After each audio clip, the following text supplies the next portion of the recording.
Welcome to the HEARTS Entwined podcast. In this podcast, we'll be having discussions around the secrets which attract lasting, healthy, fulfilling relationships, creating a healthy mindset, and what women should know and understand about men. Introducing your host, Lyn Smith, the Queen of Hearts, relationship expert, trainer, speaker, and best-selling author of the Cupid's Bow technique. Lyn's mission is to have a positive impact in reducing divorce, domestic violence, and suicide. Welcome to the HEARTS Entwined podcast. This is your host, Lyn Smith, the Queen of Hearts, and we're going to be talking about how we fall in love today. And I've got an expert coach. Her name is Petra Williams, and thank you so much, Petra, for joining me today. Thank you so much for having me, Lyn. This is such a wonderful topic, isn't it? How we fall in love. That there's so much beauty in there. There is, and I've never actually discussed this as a topic before. Oh, really? Really interesting, Awesome. which seems such an obvious thing to talk about, doesn't it? So, Petra, you're a transformational coach, and so you, as part of your work, do a lot of relationship stuff. So, Yes. tell us a little bit about yourself to start with before we get stuck into the topic of how we fall in love. Okay. Well, personally, I come from Europe and I live in Australia at the moment. And I'm a mom of two girls, little toddlers, 3 and 1. And I'm a stepmom to a 15-year-old boy. And I'm a wife and a friend and a transformational coach alongside of all of these. I'm really, really super passionate about relationships. That's exactly what most of my clients come with me for, because they want to raise the quality of their relationships, or their relationship or marriage is in some sort of a crisis. And they feel stuck in it. They don't know what to do about it, and they want to do something about it, right? They don't want to just leave and without maybe fighting some more. Yeah, and I think it's quite often the case that we've got a little niggle in a relationship, but we can't quite put a finger on it, and we don't know where to look or go for help. And it's quite often then the relationship just fizzles apart, and it could have been salvaged. Exactly. Well, this is exactly what happens in so many relationships. And we can really get into the dynamics and the details of how it actually happens, that someone that you fell for so hard, right? That in the beginning, it was like, this is the best person ever. Like, everyone would want to be with this person, right? I'm so lucky that I'm with them. How this can turn into, I can't even stand them breathing. Right? I'm so annoyed. and it can, right? Even in a loving relationship, you can. One of my recent clients had exactly this kind of situation, where she came to me and she said, I love my husband. I do. But at the moment, I really don't like him.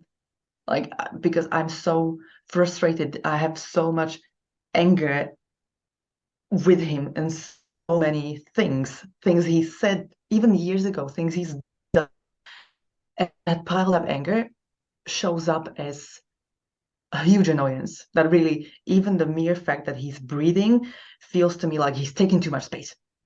Yeah. So yeah, this and I think many people can really resonate with this, how we fall into that kind of mundane reality of suppressing some emotion, then because we say, oh, that's fine, that's little, right? I'll like choose my fights, choose my battles, and what happens when we suppress a lot is that, of course, the emotion gets piled up, and we get more and more frustrated and annoyed with the smallest things, and eventually you have to snap. Right? Eventually, there's that last straw that breaks the camel's back, and we explode like a volcano, usually totally in an inappropriate manner. Usually, it's a small thing. I mean, our huge reaction does seem completely hysterical. Yeah, out of context to what's just happened. Exactly, which means the other part, be it man or woman, doesn't matter. The other partner doesn't get it, and feels even more estranged from you, even more distant, because they feel like you're just irrational, you don't make sense, right? You make a huge thing out of this little thing, and then we resent ourselves for it, right? Because we don't want to behave like that. No one likes being the snappy one. No one likes exploding and saying things you don't really want to say and being hurtful. So we resent ourselves then, and we keep suppressing, and we get into this very vicious cycle. But we can break it. Right? Let's just start here. It's possible to break it. The client that I just mentioned, for example, we've been working together for 2 months in my program, actually, and that period, she said, you know what? I actually have different conversations with him now. I actually know how to process my emotions. Our conversations are different. Even our conflicts end up being constructive. And we even started to have sex again after 4 months. Right? So really big shifts. And a month later, she tells me, last week he told me he loved me twice out of nowhere. Wow. Just like that was obviously something she'd not heard for a while. Yes. Well, yeah, because they, it was a hard time in their relationships. They had 3 little children, and there's just a lot, going on, which happens in relationships, right? You have so-called good years and bad years. That's fine. We all know that. The question is how long we can go for, and what we're able to do about it. And the truth, in my is that the only thing you can do about it is doing your own work, right? We all know that it's quite irrational to expect someone else to change. No, but what I have sort of managed to sort of convey to a lot of clients and audience listeners is that, by working on yourself and making the changes that you can make within yourself, your partner or future partner changes to respond to that in a more positive way. So in actual fact, you are managing to change your partner, but by doing it by working on yourself rather than, focusing and pointing the finger at them. Exactly. Yes, totally agree with you, 100%. That's exactly what happened to this client. She told me, oh, he suddenly changed, right? But he suddenly changed simply because she's worked through her stuff, which means she shows up differently. And she said he noticed the change, and because he actually loves her too, then he just, right? And then they're both back on the same team. And Excellent. the relationship can really be loving again. So going back to the title and what we spoke about at the start in terms of how we fall in love, tell us, Petra, in your in your wisdom and definition of how that happens, what is it for you? Well, when we fall in love, it's like 2 pieces of a puzzle fitting together, right? In the beginning, it feels like a perfect fit, regardless if the relationship ends up lasting 3 months or 60 years. In the beginning, it feels really good, and it feels really good because in what's one missing piece for one is the other one fills up, and vice versa. In terms of our Okay, let me just rephrase it so that I can put it really simply, I hope. There are parts to ourselves that we hide or suppress or just not use. And that's why we even say opposites attract, right?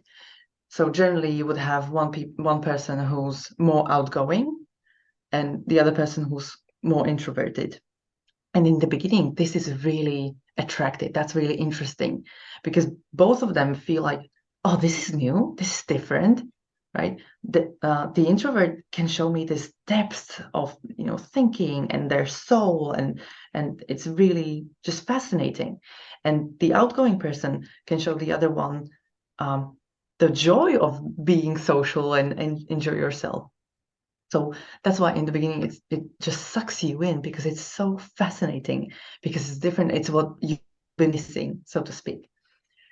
And in the beginning of the really the core of what I want to talk about as how we fall in love is we project our light, so to speak.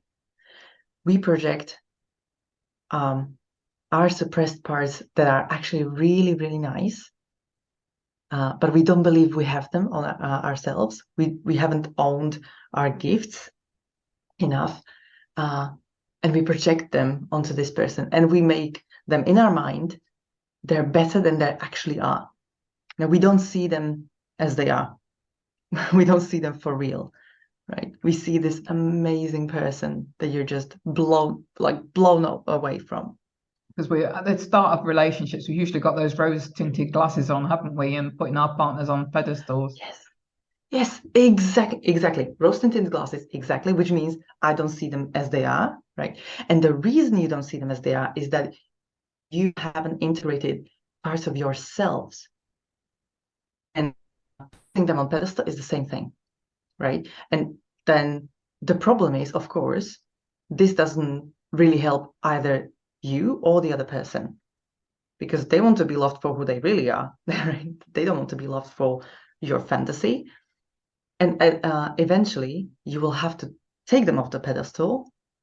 And then that's the question, if you're still interested and in love with the person that is actually there in front of you, rather than your fantasy around them.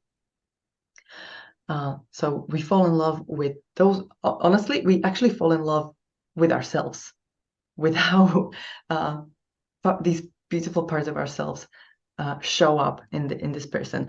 The more you have these rose-tinted glasses, the stronger that feels, the more you know that you don't see the reality.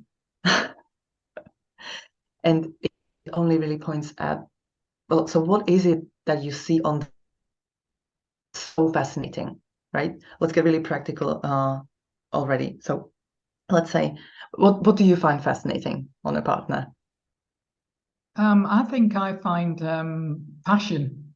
You know, I love a man who's really passionate, not only towards me, but about his purpose and his work, his career or his vocation, whatever that might be. Beautiful.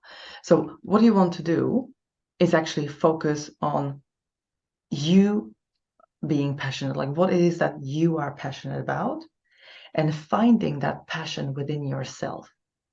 Because when we're in love in the beginning, what we actually love is how we feel with that person, right? And we say, oh, that's how they make me feel. But no one can really make you feel anything. All your feelings are already within you, right? Where do you feel your feelings? Well, only in your body, right? Which means they've been there the whole time. So if like someone makes me feel like beautiful, amazing, passionate, that means that's a part of me, and they just activate that somehow. And I want to focus on these parts that get activated and actually being able to activate them myself. That doesn't mean I will, fall out of love with that person, but rather I'm getting more whole myself, which means I can see this person for who they really are. And let me tell you, from my own experience, this was so interesting when I first got together with my husband. That was after I've done quite a lot of this work. And we met together. We met in London. I was still living in central Slovakia, though. So between we met for the first time and the second time, we didn't really see each other for about 2 months. And we were just texting. And we were texting not even every day. And I was thinking, I remember thinking, this is so different from my past experiences, because when you're interested in someone in the beginning, you would like text them constantly, be on the phone all the time. And this was so different in terms of, it felt like the most normal thing ever, actually. Like, this feels so normal. There's no need to be obsessive. be obsessive. Exactly. Yes. And I felt like I know who he is. Like I can see him. I'm not, I felt very much in love, but I wasn't kind of swept away off my feet. And I know some people would say, "Oh, but that's so nice to be swept away." I know, but it's also really, really nice to be deeply in love, even in the very beginning, and still like being integrated. That doesn't make sense the way I explained it. Yeah, I think it's just having that higher level perspective and that still feeling like like you say you're massively in love, but not knowing that you're not being obsessive, like we mentioned before. Yeah, absolutely. And that actually helps your relationship in the long term so much, because then you don't have this like huge extreme wave of excitement and obsessiveness in the beginning. And then because losing it can be quite depressing. And many people really don't like this stage when you have to get more into the reality of things. But rather you actually see more of the reality from the beginning, and you realize that what you see, you really like you really love the reality of them, which is even better, right? Because that Yes, doesn't go away. that it's a lot healthier, isn't it? Yes, absolutely. And it doesn't take away anything from that early stage of love. All the beautiful things that like we have the butterflies in the stomach and the first dates and the all of this is still really beautiful. So it doesn't take anything away, but it adds such a solid foundation that you can just feel. And it's all simply because you're aware of what you're bringing to the table, of your worth, of who you are, of what you expect from the relationship and what not, what you're willing to put up with and what not. You put kind of firm boundaries from the beginning, what you want and what not. I was, for example, very clear from the very beginning that I wanted children, and it was really important to me. And I said, if you don't want to have children, let's not even go there. And that was an actual conversation that we had. So I think this it really is about how we already come to the relationship, right? That defines how we will fall in love and how we will feel once we do fall in love. Yeah, and I think I've said this many times on previous episodes that it's not about finding somebody to complete you. You are already complete. It's about finding someone who's going to complement you. Absolutely. Absolutely. And it's just, it's such a clear thing when you say that. Everyone will go, oh yeah, of course. But the question is, but how do I get complete? Like it's easier said than done. And there's not that many effective processes or step-by-step tools that will tell you, oh, this is how this is how you feel more complete, because it's a vague term. And also our conscious mind cannot comprehend what complete is, right? We were born complete. Everyone was born complete and whole and perfect. And really notice, and on small children, if you see any or you have any in your life, they really love themselves. Of course, they're also very present, but they're never angry with themselves. That's a really strange concept with them. They don't have that. That's only a rationalization of what we do later on as we suppress our emotions. So we do feel that sense of completeness, but we don't remember that, right? Because our conscious mind needs to develop, and we start discerning what's accepted in the society, what's accepted in my family, what I get attention and love for. And those are the things and traits, qualities that I want to pursue. And then, of course, there will always be traits and behaviors that are not so accepted and loved and cherished. And those get suppressed. So we get this polarity within us, and that's why we never feel complete. So the work on feeling more complete is to look what it is there behind the curtain. What have I been suppressing? What are these parts of myself? And that's exactly why I was talking about, asking yourself, what is it specifically that fascinates me about this person? And it can be that they're passionate, or it can be that they're successful. It can be that they're adventurous. It can be that they're deeply thinking, or that they're well-traveled, they're intelligent, they're funny. All of these things. Just really get curious about what it is for you. And then there is your stepping stone to completeness. Like, oh, how you already are that as well. Because we are not able to see on someone else a trait that we don't really have in ourselves. Our brain cannot do that. So if you see someone as funny, attractive, intelligent, passionate, that means that you are that as well. That's great to know. That's great news. Yes. Right? Everything you see about on those people that you're in love with, they're just mirroring those fantastic, beautiful parts of you that you just haven't accepted fully yet. And that's a wonderful gift of falling in love. Seeing all these parts, knowing that that's just you being mirrored. That's just amazing. And then your work is really just to integrate that, knowing that that's a part of you. Because as long as we'll just describe the other person, oh, they're like that, right? They're like that, they're like that. It has nothing to do with me. That's not how I integrate that, right? And that's where the codependency comes from. That feeling like, oh, I need to be with this person because they make me feel XYZ.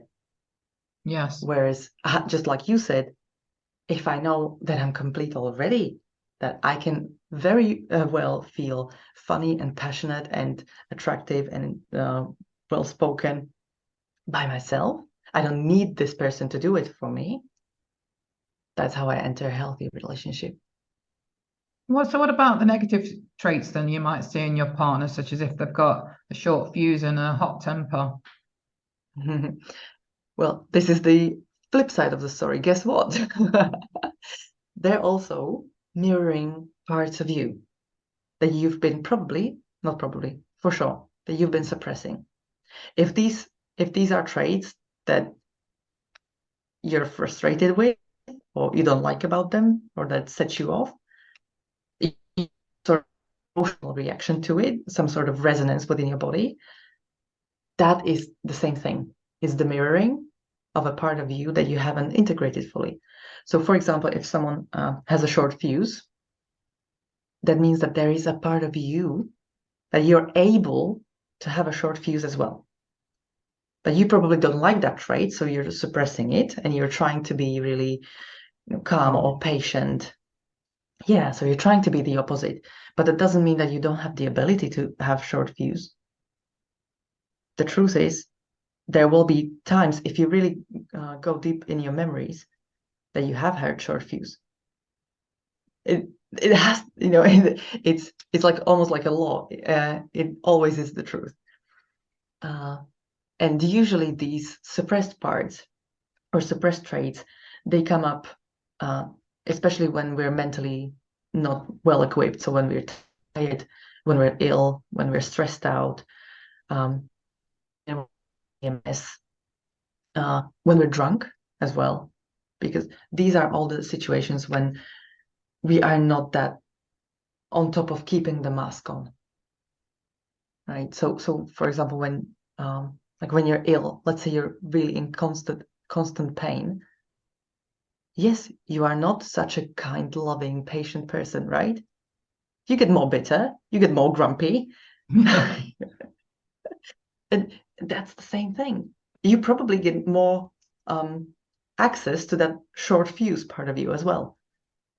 You don't have this capacity for patience. So it's about recognizing all of these traits that somehow resonate with you. And what happens in relationships usually is that in the beginning of the relationship, we can see the positive parts of ourselves. That's like beautiful. And as we go on and on in a long-term relationship, we have to just take them off the pedestal. And then we tend to project those so-called negative parts of ourselves. And what often happens is that the very same thing that you fell in love with is the thing that you fight about. It might be that the outgoing person with the introverted person, after some time, actually realize that, you know what? The introverted person says, I do want some more just chilling at home, quiet time. Like all of these going out is fun and exciting, but it's not what I want all the time. And the outgoing person is like, yeah, this going to museums or I don't know what is nice, but it's really not my jam because I need people around me.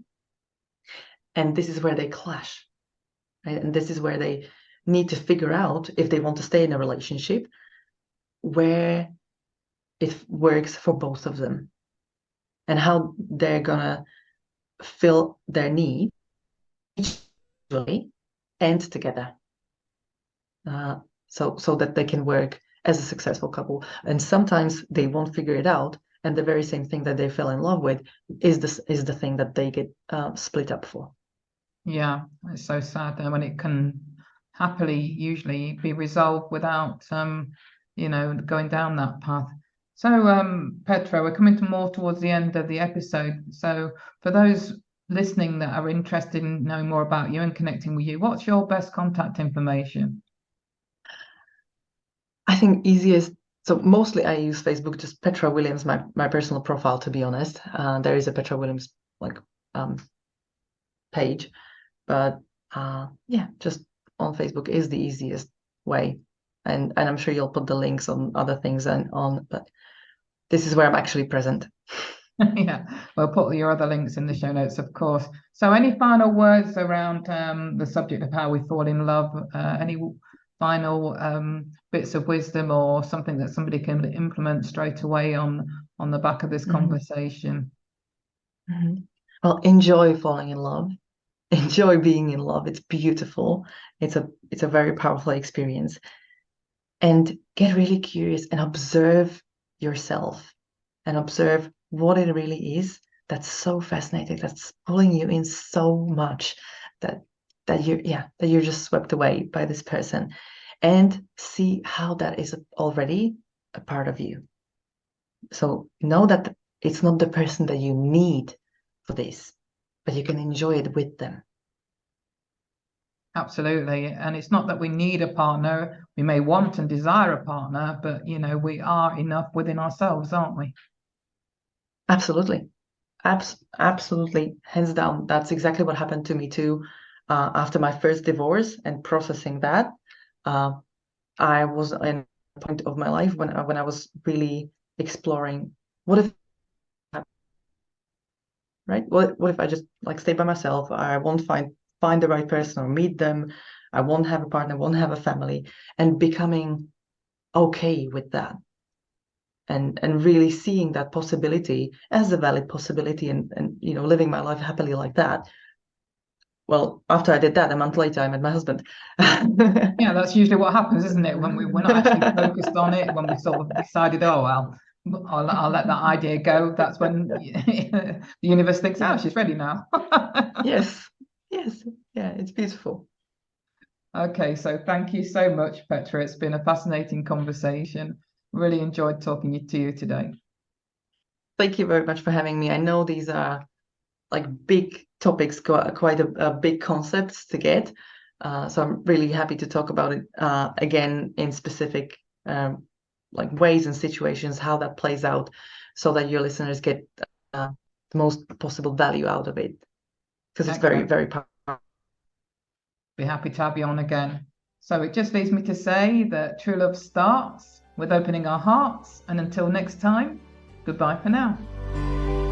Thanks for listening to the Hearts Entwined podcast. You can follow Lyn via the Facebook group 2 Hearts Entwined, or search Lyn Smith, inspirational speaker, at LinkedIn, or email Lyn at hearts-entwined.com. That's LYN at hearts-entwined.com. Remember, true love starts with opening our hearts.